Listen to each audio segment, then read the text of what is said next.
Joining us now, President Trump's top White House economic advisor, Larry Kudlow. Larry, welcome back to Fox News Sunday. Thank you, Chris. Appreciate it.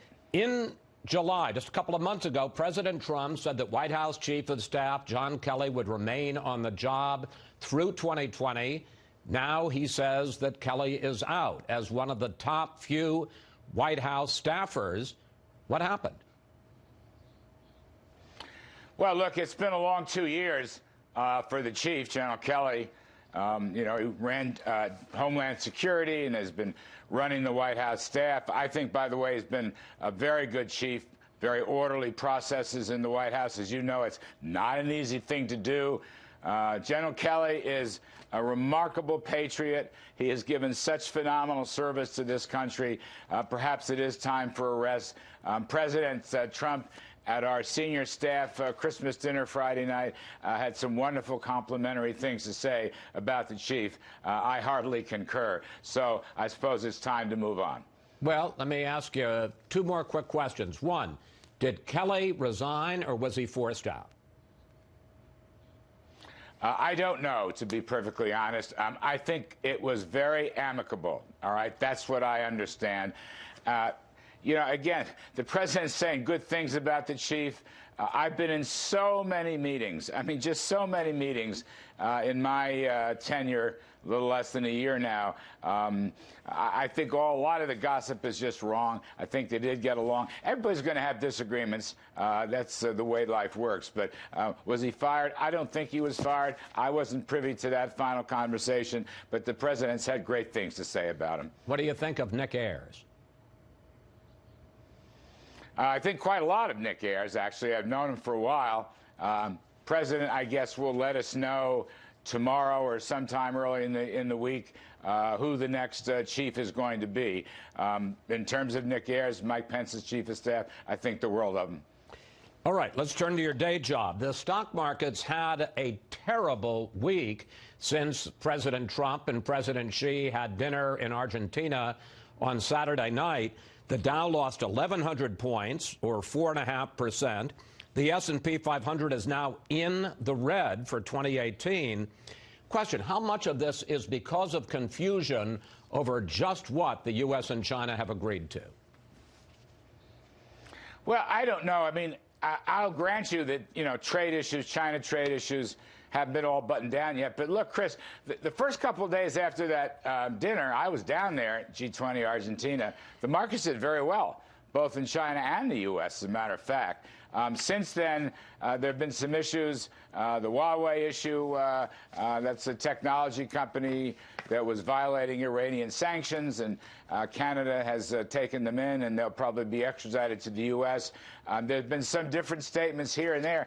Look, I can just tell you right now, we are on track. China has finally, Wednesday and Thursday, China's Commerce Department issued some very positive, promising statements. Sometimes I think these things get lost, maybe the beautiful funeral of former President Bush, but they said, look, they agree with the timetable, they agree with the deadlines, they expect to be moving immediately to take actions on key commodities, for example, by lowering tariffs and opening up export sales for us, things like energy, agriculture, industry. Something like 35 Chinese agencies and the Supreme Court are now working on new legislation to deal with the IP theft issues and other technology issues. Larry, the reason... So when you piece it together, Chris, there's a lot of good things out there, and I think sometimes it gets lost in the shuffle. Well, here's part of the reason it's got lost and why it took till Wednesday or Thursday to people find out about it, because there are big differences between how the president and the White House is describing what was agreed to and what the Chinese are saying was agreed to. And let me put a couple of them up. The U.S. says China agreed to, quote, very substantial purchases of agricultural and other products. The Chinese say nothing specific about how big those purchases will be. President Trump says the Chinese will remove their 40% tariff on U.S. auto imports. The Chinese are ducking that one. And then there's the difference between what you and White House Trade Advisor Peter Navarro had to say on Friday about that 90-day deadline for a suspension of tariff increases. Take a look.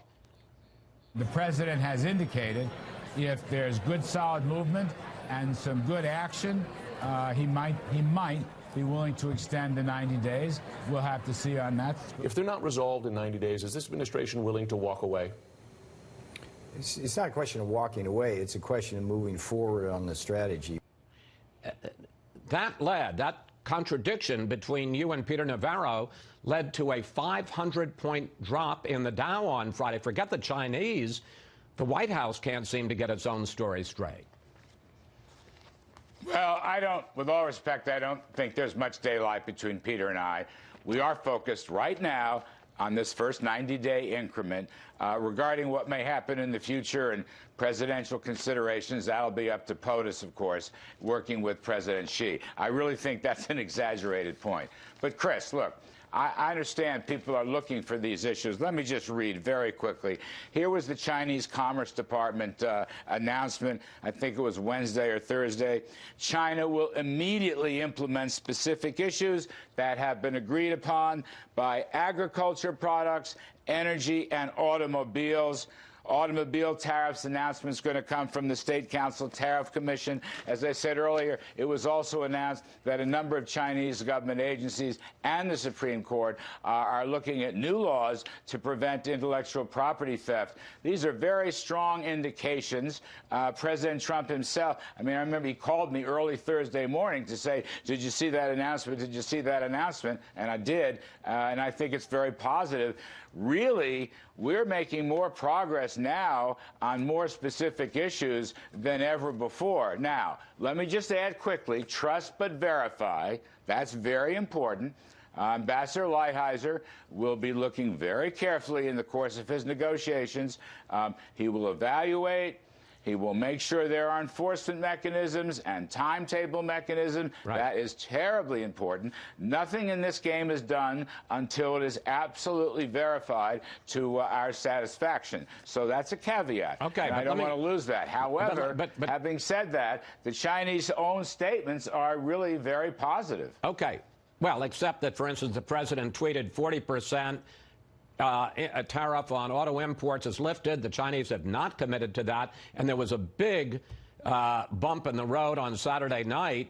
President Xi and President Trump are sitting there having dinner together. You're at the table with them. And suddenly there's the arrest last Saturday of Meng Wanzhou, the chief financial officer of telecom giant Huawei, as you say, for allegedly violating U.S. sanctions on trade with China. Couple of quick questions. One, did President Trump know about that arrest when he sat down to dinner with President Xi? And if not, what was his reaction afterwards? He did not know. He did not know, and he had no reaction afterward. Well, the reports have been that he was livid, and frankly, just as an outsider, if one of the top businessmen in the other person's country was being arrested while I'm making nice at dinner, I'd be livid. He didn't know, okay? I'll just state that unequivocally. He learned way later, by the way, way later. Look, regarding the Huawei prosecution, let me just say that's a law enforcement action. That's primarily Department of Justice. It is a very important issue because the evidence suggests, at least so far, the alleging suggests that Huawei did break the Iranian sanction through different financial channels. We will see how that plays out. That's a enforcement channel. Can I just ask you a question about how we're talking about it? I just want to ask you one question about how it plays out, if I may, Larry. Republican Senator Marco Rubio said this week after the arrest that Huawei, a telecom giant, is a bad actor. Here is Rubio. Knowing the history of Huawei and how it served as an instrument of Chinese espionage and influence, it's concerning, but if we have a case to be made, the right thing to do is to charge her, and the right thing to do for Canada is to extradite her. But now China is warning the U.S. and Canada, where she is being held, that there will be consequences if she continues to be held. And one of the top papers in China, the Global Times, says that her arrest amounts to a declaration of war. Can you guarantee me that as part of this negotiation, the president, the administration, will not let her go? Chris, I can't guarantee anything. As I say, this is a DOJ, NSC law enforcement issue. I don't know how it's going to turn out. I'm not an attorney. It's outside my lane. So we will see. Look, the U.S. has laws about these things. The U.S. has a number of laws on the books now that protect a number of points. I mean, not only violations of sanctions, be it Iran or other countries, we have laws about anything that was stolen. We're discussing laws. People can't do business in the U.S. or sell us goods, services, intellectual property that we think was stolen. So that's just being tough and protecting the family jewels, in my judgment, and that's protecting the integrity of U.S. national security policy. Very, very important.